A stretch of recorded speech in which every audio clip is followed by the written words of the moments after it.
Hi everyone. So it's Djokovic versus Nadal again at the French Open semifinals, and this will be the 58th chapter of their great rivalry. And let us see what tactics can they both, apply to win the matches, and also some of the history that they have been involved in over the years at the French Open. So overall, they have played 8 matches with each other at the French Open, and there is no surprise. 7 out of the 8 times Nadal has been able to win the matches, and only once Djokovic has been able to win in 2015. Now the history goes back a long time. Let's we can see here 15 years. So 2006 was the first time when Nadal and Djokovic met at the French Open. Djokovic was fairly young at that time and he was struggling with fitness issues, and nobody knew him as a big player. Whereas Nadal had already won the Roland Garros in 2005. So Djokovic played well in that match. He had hit some great forehands. He won some good points. And after the match, in the press conference, Djokovic said that people say that Nadal is unbeatable on clay, but I don't think like that. I think he's beatable. And even in today's match, I was in control for some part of the match. And so even though many people laughed at him at that time, but it just shows that he had that belief in his head that maybe one day or the other he would be able to beat Nadal, and he did succeed in doing so, but not as easily as he sounded in that press conference. It took him years and years to win the match against Nadal, but still the belief was there, and that is something which is most important if you want to beat Nadal, and that is lacking in all the other players, I would say, when they go out against Nadal at the French Open. So a long history of matches, and it has not been one sided, I would say. Djokovic has had a number of sets won against Nadal. He has played well, he has tried his best, he has tried different strategies, but still Nadal has always been able to come out on top, and part of the reason being his mental strength, because even when Nadal is not playing well, he somehow finds a way to win the match because of his mental ability, because of his bounce back ability factor, as we call it, that Nadal has. So until and unless the match is done and dusted, it's very difficult to consider Nadal out of any match. And we have seen that in the past, Nadal has been able to come back after being 1-5 and love 40 down against Andaha in one of the matches at the French Open. So if a player can come back after being 1-5 down, I mean, what can we say? It's really difficult to predict that the man will actually lose any time until and unless the match is done and you can for sure see the results. So this has been the case over the years, and I think 2013 stands out as the most important match of both of their careers, because I think 2011 was the year where Djokovic was playing really well and he was the number one player in the world, and he had a lot of chances to beat Nadal, and he did beat Nadal. He actually beat Nadal in 7 finals in 2011, but unfortunately he was not able to play Nadal at the French Open because in the semi-finals Federer finally succeeded in breaking his streak. He was on a 41 match streak, I think, Djokovic, when Federer defeated him in the semi-finals of the French Open, and it was also an amazing match, amazing performance from Federer, very we would say vintage performance. And after that, I think Djokovic went on to meet Nadal again in 2011 and then in 2013. But in 2013, I would say Djokovic had the best shot because he was up a break in the fifth set. He was 4-2 up and had a lot of chances to, make most of that match. Even though we have to also say that in sets 4, Nadal twice served for the match, but he was not able to convert. He was nervous and Djokovic played well, and things changed pretty quickly. But that was a very good match, and the highlights are available on YouTube. Please do watch the 2013 semi-final match between Nadal and Djokovic. It was amazing. In 2014, again, Djokovic started off well. He won the first set. In the second set, it was 5-all, and suddenly one bad game from Djokovic, a double fault, and then it gave chance for Nadal to come back into the match. And once Nadal came back into the match, it was really difficult for Djokovic to continue. The conditions were quite sunny, quite hot, and the fitness issues crept in for both the guys. But I think Nadal played extremely well and kept his head in the end, and he was able to win the match in 2014 as well. 2015 was the first time where Djokovic actually managed to beat Nadal at the French Open, and Nadal was out of form. Clearly, he was struggling. He was also, not pretty high in the rankings, and that is why they met in the fourth round or the quarterfinals. I guess Djokovic and Nadal, and Djokovic was playing really well. The match was not pretty quick, I would say. Djokovic led 4-0 up in the first set, but then Nadal came back. It was 4 all, and after that, again Djokovic was on the in the ascendancy, and he was able to close out the match. And that was the first time when Djokovic was finally able to beat Nadal at the French Open. In the last year's 2020 French Open, I would say the conditions were quite different. It was the first night match. The court was closed by a roof, and the conditions were quick. The ball was not bouncing that high, so a very good opportunity it was for Djokovic to capitalize on the conditions. But Nadal had other plans. He came with a very aggressive mindset. He looked like a man on a mission, and Djokovic, for some reason, he was out of sorts. He was not playing that well. He was not playing badly, mind you, but he was not playing his best. Whereas Nadal was absolutely brilliant, and he did not give any chance to Djokovic to come back into the match, even though Djokovic tried in the third set. But it was a comprehensive victory for Nadal, and that is why I think this year will be very difficult for Djokovic to beat Nadal, because the last year Djokovic already knows what has happened. Even last month, again Djokovic lost to Nadal on clay in Rome. So we know that Djokovic has had his chances, but still he is not able to beat Nadal on a consistent basis in on clay, and that is why I think Nadal is going to be the favorite. Now let's also look at what has changed actually in the last 15 years. So we can see Nadal's backhand has improved a lot. So he no more gives you short balls mid of the court that you can attack. Nadal now steps into the court and takes the ball early, hits a great cross court backhand, down the line backhand, hits it with a lot of power. So his backhand has improved. Djokovic's serve has improved. Early on, he used to struggle with a lot of double faults during the initial phase in his career, but then he changed his technique on the serve, and now he can use the serve as a weapon.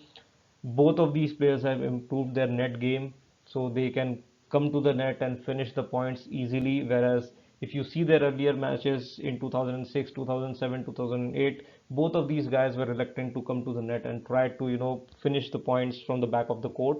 But now the things have changed, and I would say Nadal is even more aggressive now as compared to Djokovic, because Nadal initially in his career used to rally a lot, and his age was not that much, so he was fit enough to move around for 5 hours and chase down all the balls, and he was able to control the point from then. But now he has understood that that's not possible to do. He has to win 7 matches in a row to win a Grand Slam, and he cannot keep chasing the balls down. So he has to play aggressive and win the games. So that is why he is more aggressive now, and that has actually helped him to win even on the other surfaces where, even on the courts where the surface is faster, and he's still able to win those matches because he plays aggressive against aggressive players.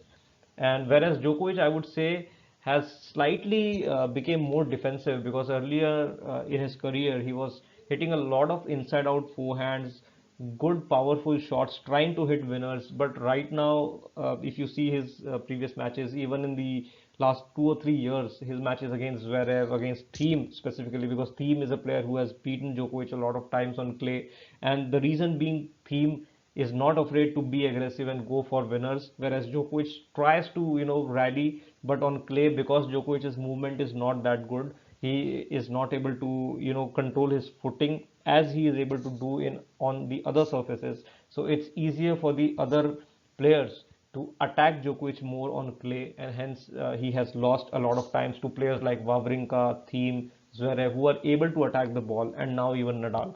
So Djokovic needs to be more aggressive if he wants to win the match against Nadal tomorrow.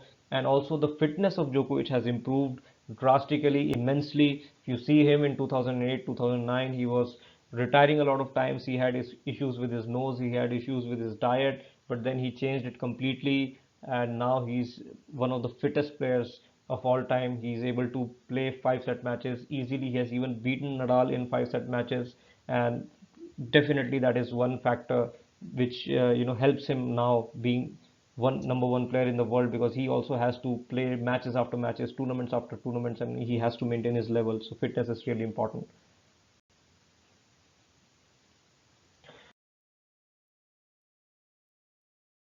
So, what would be the key shots for Djokovic if he is to win the match tomorrow? I would go for serve first up, because that is definitely a weapon that Djokovic has. And in his last match against Berrettini, he actually served very well. So he needs to continue to do that and needs to really close the points on his serve very quickly, so that he can get a chance to rally more and attack more on the Nadal's serve. Then the second shot is backhand down the line. We all know all the righty players need to have a good backhand if they want to have any chance of beating Nadal, especially on clay, because Nadal top spin forehands usually come to the shoulder height for the other players, and if you don't have a good backhand, it's really hard to control it and to be aggressive with it. So there is one thing being in control, one thing is to be aggressive, and with Nadal you have to be aggressive, otherwise he'll eventually be able to win the point. So point construction wise, backhand down the line, being able to change the direction time and again is very important for Djokovic.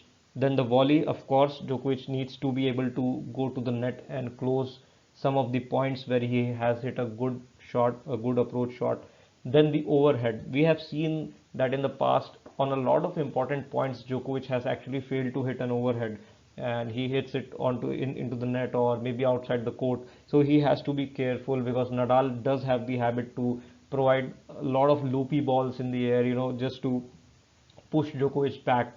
And if Djokovic is not comfortable hitting the overhead or coming forward and taking the ball in the air itself, maybe through a drive volley or through an overhead smash, it will be difficult for him to control the point, because Nadal will definitely use this tactic. Then the last is the inside out forehand. So Djokovic needs to be able to use this forehand. He was using it really well in his initial years of his career, but now he plays a bit more reserved. Maybe this is due to his injury, his wrist injury and elbow injury that happened a couple of years back, but he needs to try to open that shot more and hit more freely on the inside out forehand, so that he can open up the court against Nadal. And we all know that we need to have the capability to use the angles of the court, because just hitting fast and hitting powerful shots are not going to do it against Nadal, especially in the French Open where the court is huge. So the tactics for Djokovic would remain the same. I would say court position is really important. It is important for him to stay in the baseline, on the baseline, and not behind the baseline, because Nadal will try to hit loopy balls with high topspin, so that it bounces and goes, takes even more height and pushes Djokovic back behind the baseline, and then Nadal will have the control through his forehand. So that is something that Djokovic needs to avoid. He needs to be present in the baseline, even if that means he has to take few balls on the rise, take the ball early, whatever it is, but he has to stay on the baseline if he wants to stay in the point. Then, as I mentioned, using a quick slice is a very good tactic that Djokovic can apply if Nadal continuously goes to his backhand with high loopy balls, because then the only option Djokovic has, one is to run around his backhand and hit a forehand, but for that he needs to have time. But if he doesn't have time, then the only other option is to hit a flat slice down the line, so that it gives Djokovic time to recover, and also it does not give Nadal too much time to run around that slice and hit a forehand himself. And to do that, it's really important that Djokovic uses the flat slice and not a normal slice, because normal slice will give Nadal enough time to run around his backhand and hit the forehand. And Djokovic and Federer have used this short and flat slice to change the height of the ball and to change the trajectory of the point itself, but they haven't used it enough. So I would love to see that tactic from Djokovic to control the balls that are going over his head, over his shoulder. He needs to be able to use the flat slice down the line to change the whole court position of Nadal. Then the aggression, of course, Djokovic needs to be aggressive. He needs to try to keep the points short and go for winners, whether it is a forehand or his backhand. He should try to come to the net and finish the points early. And also he needs to use drop shot, but we have seen a lot of times, sometimes Djokovic's drop shot is really good, but sometimes it's not that good. It usually stays in the net itself, or it's too high. It has the height, very convenient for Nadal to come to the net and just close down the point. So it's very important that Djokovic uses the drop shot, but uses it wisely, not at all times. Now, for Nadal, I don't think there is going to be any major change in the tactics. He will be trying to repeat what he did last year, so he'll be aggressive. He'll try to use his forehand down the line to keep Djokovic guessing and not keep him, tied up on his cross court side. So Djokovic would try to come back in the middle of the court because he will expect that Nadal may go to that side, and that is really important to keep Djokovic guessing. Then the topspin, if the match is a day match, then obviously it will help Nadal. But if the match is a night match, still Nadal needs to try to impart as much topspin as he can on his forehand so that it makes the life of Djokovic difficult on the court. Then vary the pace of the ball. So we have all seen that Djokovic really struggles if he doesn't get rhythm. And players like Dolgopolov, Monfils, and all the other guys who hit with a lot of variety have caused trouble for Djokovic because he likes the ball to come at a certain pace to him. He likes the ball to rally from side to side. But if you change it up a little bit, bring in the variety, then sometimes he struggles to find the rhythm. And we saw it against the likes of Musetti also, because he was playing his backhand, sometimes topspin backhand, sometimes short slices, sometimes powerful forehand. So overall, I think if Nadal is able to vary the pace of the ball and use all the variety that he has, that will also trouble Djokovic. And of course, Nadal also needs to serve well. It applies to both the players. Now, here are some of the points that we would like to discuss. So, if you see this screenshot, this is from 2011 Madrid, and you can see even though Nadal was still playing well, it's not like he was playing bad, but his shots did not have that much topspin. Now, part of the reason is the conditions. So you can see this is a night match, and in the night the ball does not bounce that much, and Nadal's topspin was also not working that much well the whole year in 2011. And you could see all his matches against Djokovic that he lost. He was not able to hit with a lot of topspin. He was not able to hit deep. He was hitting too many, giving too many short balls to Djokovic. And even here you can see now Nadal has hit a good backhand here, which is denoted by the yellow line. But you can see the height that the ball takes after bouncing. It's still, the knee height for Djokovic, or maybe just above that, but it's an optimum height for Djokovic to hit a backhand. And as you can see, he is firm on the ground and he'll be hitting a backhand that will follow the trajectory of the green line mentioned, and it will be a winner. So it's really important for Djokovic to be able to take the ball at that specific height, and this is what Nadal will try to avoid. He'll try to use the hot conditions and his top spin to avoid that height. He will try to go much higher from his shots, and up till I would say Djokovic's shoulder, so that he does not have the ability to be aggressive on that shot. So this is one thing that was lacking in Nadal's game in 2011, and also the conditions played a part in that. But right now, if it is a day match, these conditions will not be there, and it will be really difficult for Djokovic to hit that sort of backhand and be aggressive with it. Now in this screenshot, I am trying to show the point that I already mentioned, to use a flat slice if the ball is coming above the shoulder. Now you can clearly see here, it's a perfect example. The player down the other end is Roger Federer, and this is from 2019 French Open. Now you can see Nadal has hit a forehand, a loopy forehand to Federer's backhand. Now you can see the height. The height of the ball is almost at Federer's shoulder, so it is going to be difficult for Federer to control the backhand. Now the percentage player play here would be to go towards these red lines that I have mentioned. That would be a normal cross court backhand for Federer. But the problem is, because Federer is standing sideways, as you can see, because he is hitting the backhand sideways. The moment he hits the shot, he needs to be able to recover from that shot and then come back to the middle of the court. Now, if it's a topspin backhand, it will not give that much time to Federer to recover. And Nadal is already standing there looking for a forehand to hit into the open court or maybe hit back behind his opponent. So it gives a lot of options to Nadal if Federer goes by the red lines. Okay, so those two shots are simple, easy for Federer to hit, but then again it opens up the court for Nadal. So what are the options for Federer here?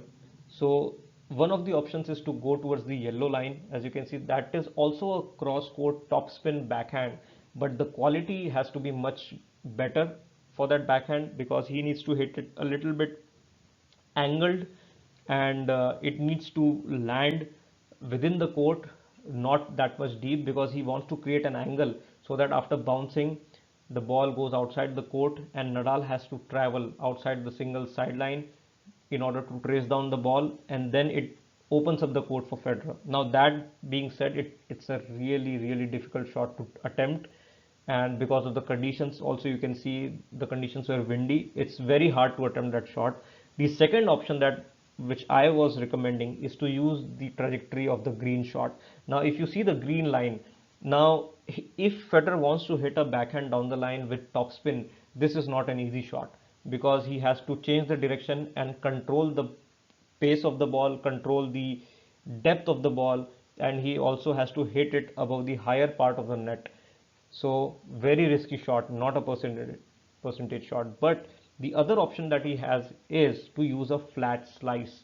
And by flat slice, I always mention the word flat because we don't want to hit a normal slice that gives Nadal the time that he can run around his backhand and hit a forehand, because then the point is over, and he has done it a lot of times. So it is really important that if anyone is using this green line shot with a flat slice, the slice has to be really flat. What it means it should be lower in height, it should be quick like a knife. Okay, it has to be knifed, the shot, and it has to be deep. So this is what is important. And if you see this match, Federer actually did go for the slice shot, even though I would not say it was a flat slice, but it was so good, it has so much depth that Nadal was not able to hit a forehand out of that shot. So this is what I think Djokovic and Federer can try, at least on the shots where they can see that the ball is bouncing too high for them to be able to control the ball. They can use this quick flat slice, so that Nadal is not able to run around his backhand and use his forehand. And it also is important to make note of Nadal's court position. If Nadal is standing here as it is in this picture, or maybe further on the cross court end, then yes, of course, that's a good shot. But if Nadal is already in the middle of the court and is moving towards his backhand, then this shot is not valid, because then Nadal will be able to run around his backhand and then control the shot from there. He uses his favorite inside out forehand, so Nadal can really finish the point from there.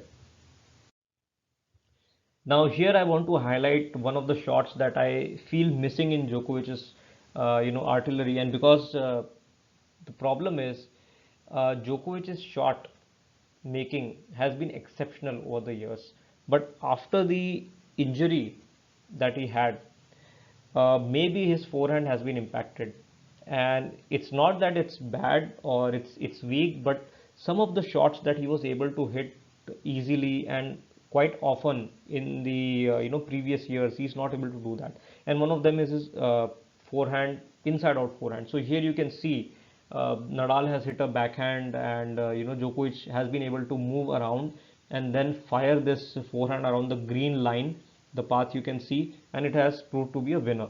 But if Djokovic were to play this shot today, I think he would prefer to go with this red line or yellow line, because he is not able to create that much of an angle in the recent times, in a few months or maybe previous 1 or 2 years. So he needs to try to open up this shot more, try to create more angles, because this was one of his greatest weapon, the inside out forehand, during his initial years. And here we talk about the net game. So you can clearly see this is again from 2013 French Open. You can see that Djokovic has hit a good approach shot. Nadal is almost there to hit the forehand passing to hit the passing shot, but Djokovic's court position is not good. If you can see his position now, he's basically in no man's land.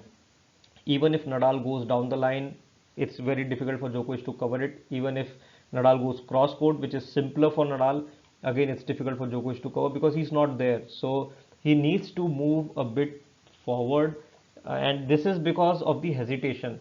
Because Djokovic was not confident enough that maybe his approach shot is not good enough. Maybe Nadal is already there, and that slight hesitation, it takes a few seconds away from you, and by that time you realize you need to go forward, Nadal is already there with his shot.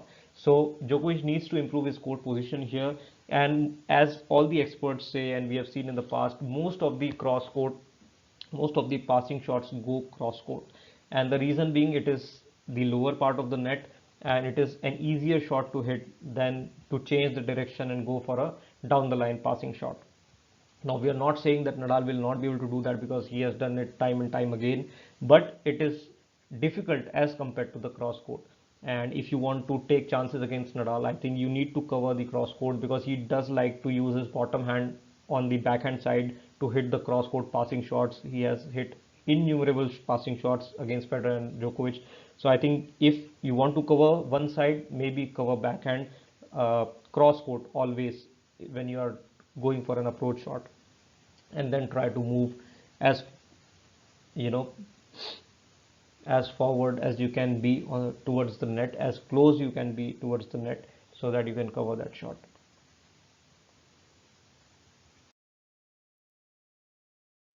And here is another example of the same thing that I explained. So here Nadal has hit a very loopy forehand. Now you can see the ball is going to bounce higher and it is going to come to Djokovic's shoulder level. So a percentage shot would be the red line, would be a normal cross court backhand. But the problem again is that Nadal is already recovering and he'll try to use his forehand into the open court and control the point. Now you can also see the score line. It's deuce on the Nadal serve, even though Nadal is ahead by a break, but it's deuce. So it's Djokovic who needs to be the aggressor at this moment of time, because Nadal will try to play a little bit safer. He will not take undue risks. Okay, but Djokovic can, because he needs to make the change. He needs to break. So the ideal shot for Djokovic would be the yellow lines, either go cross court with a huge angle, or maybe go with a slice, as I mentioned before, a flat slice, or maybe try to change the angle with his good down the line topspin backhand. So these are the two options. So it's also important for Djokovic to take note of the score line, because when Nadal is ahead in the score, and when he's not serving, when he's returning, he will definitely go for his shots. So when he's down, when he's at deuce, the opponent needs to do the same. He needs to be aggressive and try to finish the point rather than waiting for Nadal to miss.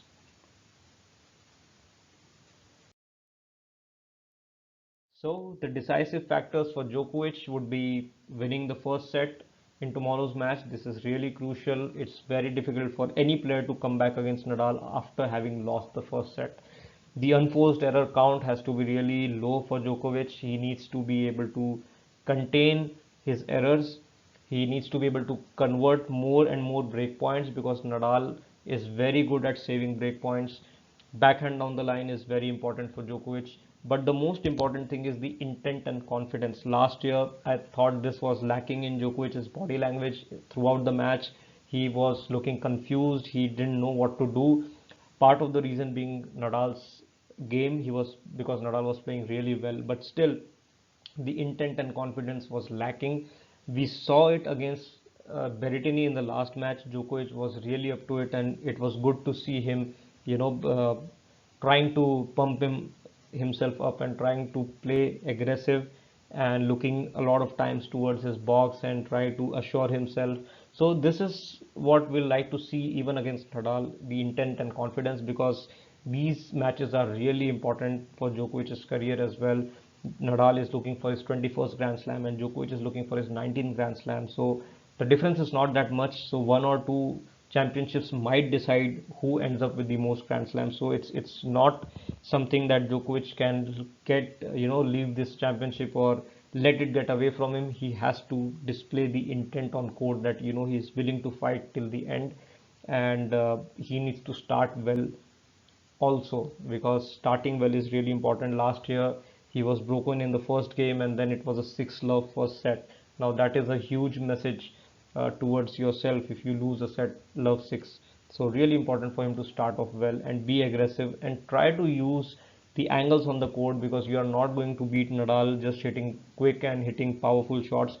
You need to create angles, and Djokovic is capable of doing that. He has done that in the past, so he knows how to push Nadal outside the sidelines and try to open up the court from that perspective. So he needs to work on that, and also on his movement. Last match was really good. Djokovic seemed to be seemed to show some urgency in the points. He was trying to recover pretty quickly after each shot, and that helped him to gain good position in the court and also be aggressive. So he needs to continue that. So the chances for Djokovic to win, I would say overall it's 25%, but then it also changes along with the results that we get during the match. So if Djokovic wins the first set, his chances go up by 50%. If he loses the first set, then of course it's only 10% chance. Then if he loses the first two sets, it's even lower, just 5% chances. And even if Djokovic wins the first two sets, even then it's not 100%, because we all know Nadal can come back at any time. So it will be 80% of chance for Djokovic, even if he wins the first two sets tomorrow.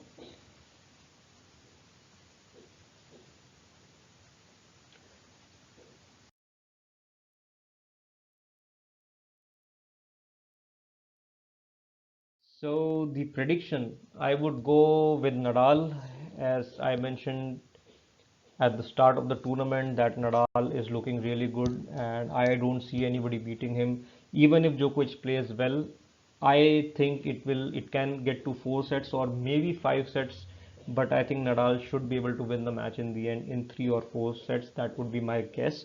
But again, uh, it's unpredictable how Djokovic plays on a particular day, and we all know what to expect from Nadal. So Nadal will bring out his best and play his best, but it also depends on Djokovic. If Djokovic is able to play his best tennis, we will be in for a great match. But as of now, considering everything, I would say Nadal should win this match.